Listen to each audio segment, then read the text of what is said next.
Hello IIT aspirants, welcome to math. मैं आपका teacher Nitin और आज इस वीडियो में हम डिस्कस करेंगे सीक्वेंस एंड सीरीज की DPV number 3। So without further ado let's get started.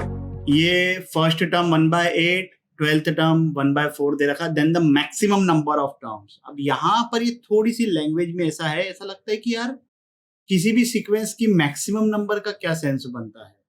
जैसे आप एपी की बात करो तो आप लिखते जाओ जितने टर्म्स लिखना है। यहां पर क्या होगा कि एचपी के लिए प्रॉब्लम कब आती है भाई? देखिए, अरिथमेटिक प्रोग्रेशन में ऐसा होता है कि जीरो हो सकती है अपनी कोई टर्म। एचपी में जीरो का रेसिप्रोकल दिक्कत दे देगा। तो हम क्या करेंगे, हम फाइंड करेंगे कि जो यहां से जो एपी है उस एपी का फर्स्ट टर्म तो कितना हो गया 8, और उसका 12th टर्म मतलब a plus 11d, this is equal to 4। तो यहां से d की वैल्यू आ गई घटे 4/11। अब अपन ये देखते हैं कि ये एपी जो है, इस एपी में कोई टर्म जीरो हो रही है कि नहीं हो रही है। तो अपन ने जीरो कर दिया, let's say that is nth term. तो फर्स्ट टर्म तो अपने को पता ही है, n-1 इंटू कॉमन डिफरेंस -4/11। तो यहां से n की वैल्यू निकल के आ रही है 23। अब इसका मतलब ये हुआ कि 23rd टर्म जो होगी इस अरिथमेटिक प्रोग्रेशन की वो हो जाएगी जीरो। तो उसका रेसिप्रोकल तो एग्जिस्ट नहीं करेगा। इसका मतलब ये है कि जो ये एचपी है उसमें मैक्सिमम नंबर ऑफ टर्म्स जो होगी वो होगी 22। उसके बाद दिक्कत हो गई, और दिक्कत हो गई तो वो आगे बढ़ेगा ही नहीं। ठीक है भाई, समझ में आया? चलिए फिर आगे बढ़ते हैं अगले प्रश्न की तरफ। The arithmetic mean of two numbers is 6। Let's say the two numbers are a and b।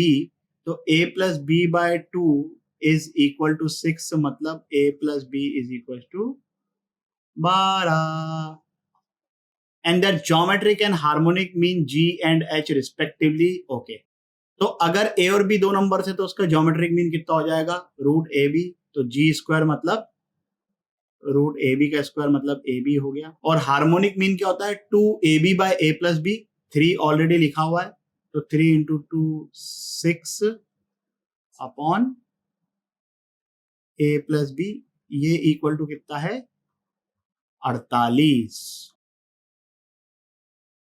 अब a प्लस बी तो अपने पास 12 है, तो यहां से हो गया 3ab बाय 2 इक्वल टू 48, म्हणजे A B is equal to 32।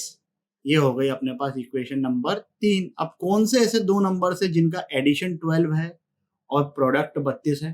Quadratic से भी सोच के निकाल सकते हो आप, ये भी कर सकते हो। अगर ओरली कैलकुलेट नहीं कर पा रहे हो, अगर या तो फिर डेटा ऐसा आ जाए कि अपन विजुअलाइज नहीं कर पाए, तो b इक्वल टू 32/a लिखकर यहाँ पे सब्सटीट्यूट कर दो। या तो एक और तरीका है कि आप a minus b the whole square को लिख लो as a plus b the whole square -4ab। तो वहां से आपको a माइनस बी की वैल्यू मिल जाएगी। Whatever method you opt, यहां पर बाय ऑब्जर्वेशन दिख जाएगा कि आंसर जो है वो है 4 एंड 8। क्लियर? चलिए फिर आगे बढ़ते हैं भैया। HN ये एक सीरीज है और हमसे इसके बारे में पूछा गया है, तो हमको इस सीरीज को इसके साथ किसी भी तरीके से कोरिलेट करना है। अब कोरिलेट करते टाइम अगर ये nth टर्म दे रखी है देन तो ये simplest thing on this earth. इसको अगर मैं सिंप्लीफाई करूं तो ये लिखा हुआ है 2 माइनस 1/n। तो अब ये ऑब्जर्व करिए कि ये जो 1 लिखा हुआ है it can be written as 2 minus 1। This 3/2 can be written as 2 minus 1/2. This 5/3 can be written as 2 minus 1/3, and the gadi goes till 2 minus 1/n. तो यहाँ पे 2 ये कितनी बार लिखा हुआ है n टाइम्स, तो ये तो हो गया 2n माइनस अंदर क्या बच जाएगा 1 plus 1/2 plus 1/3 and so on, और ये तो ये लिखा हुआ है, इसकी वैल्यू कितनी है hn, तो आंसर हो गया अपने पास 2n minus hn. Simple, all you have to do is observe things and when nth term is given तब तो ऑब्जर्व करना बहुत ही आसान हो जाता है. a and B positive integers. अब मुझे ऐसी फीलिंग है कि इसकी जरूरत पड़ेगी अपने को क्वेश्चन में, अगर नहीं पड़ती तो वो ये देते क्यों. a x y z b, अगर ये AP में है तो वैल्यू 55 है, अगर ये पांचों HP में है तो वैल्यू ये है. चलिए भाई, हमें क्या फाइंड करना है, a square plus B square. तो देखो ऐसा है कि b जो है, अगर मैं इनको AP में मान रहा हूं तो b जो है इस सीक्वेंस का 5th टर्म है. तो T5 is equal to a plus 4d which is equal to b. तो d यहां से इस AP का मेरे पास आ गया b माइनस a/4. अब इस d की हेल्प से मैं XYZ को फाइंड करूंगा in terms of a and b. तो x कितना हो जाएगा यहां पर, a plus b which will come out to be 3a plus b by 4. Similarly, y will come out to be, and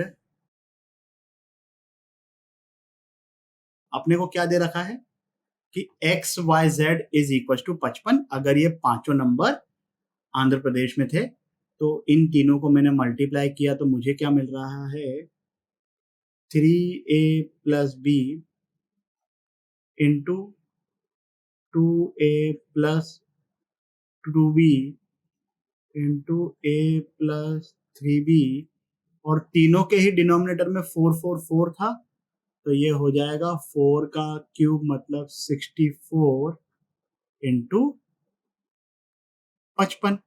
इसको मैंने बोल दिया इक्वेशन नंबर 5. अब इसी तरीके से अगर a x y z b ये हार्मोनिक प्रोग्रेशन में होते तो 1/b would have been the 5th term. उस टाइम पर मैंने उसका रेसिप्रोकल लेकर जो वो अरिथमेटिक प्रोग्रेशन बन रही है उसके कॉमन डिफरेंस को कैपिटल D बोल दिया.